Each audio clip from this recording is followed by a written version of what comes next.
François-Noël Buffet, d'abord un mot sur le report de ce projet de loi immigration. Je rappelle que vous êtes un peu le spécialiste des questions immigration au Sénat. C'était plus prudent de reporter ce texte? Je crois que le président du Sénat a bien fait de demander au président de la République de retirer le texte.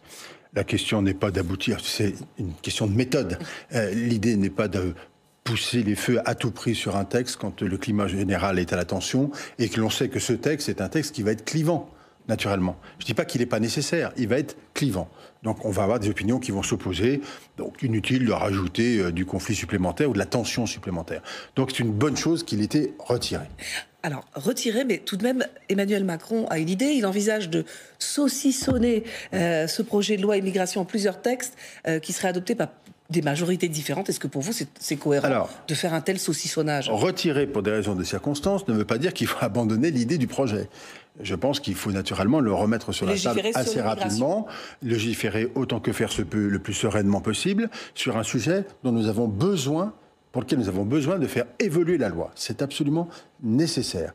Et ça, personne ne peut dire le contraire. Il y a un besoin d'évolution. À partir de là, je préfère, pour ce qui me concerne, un texte unique. Pour quelle raison ? Parce que je crois que, comme dans toutes les politiques, c'est un peu dans le complément de ce que je vous disais il y a quelques instants, il faut avoir une vision cohérente du système et de la politique que l'on veut mener. Ce qui manque à la France, ce qui nous manque en ce domaine-là, c'est d'afficher clairement quelle politique migratoire nous voulons pour le pays.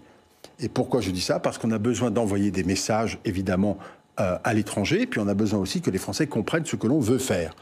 Et à partir de là, il faut dire les choses très clairement, donc ça nécessite de la cohérence, donc un seul texte. Nous allons voir, parce que d'après ce que j'ai compris, enfin, ce qui a été dit d'ailleurs, la Première ministre doit rencontrer le président du Sénat pour mettre en place une nouvelle méthode de travail. Je ne doute pas que le président du Sénat aura les qualités pour convaincre la Première ministre de ce qu'il faut faire, mais nous avons besoin d'un texte vraiment unique et qui se prenne dans les conditions les plus sereines possibles, si nous y arrivons, mais en tous les cas, pas tout de suite. Alors les députés, les Républicains proposent eux aussi un nouveau texte, une nouvelle proposition de loi sur l'immigration. Ils ne vous ont pas concerté sur ce texte ? Bon, j'ai lu ça, effectivement. Alors non, je n'ai pas été informé ni concerté. Je peux confesser que j'avais une proposition de loi qui est prête depuis le mois d'octobre, que j'avais gardée dans mon dossier. Elle a servi à amender le texte actuel et celui de la Commission qui vient de sortir.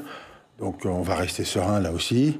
Et puis on va essayer de faire les choses comme il faut pour que ça avance sérieusement. Vraiment, il est absolument nécessaire que l'on ait sur ce sujet-là, qui est un sujet grave et important, la capacité de dire des choses simplement et de pouvoir aboutir à des mesures fortes. Alors, vraiment, nous en avons besoin. Tout de même.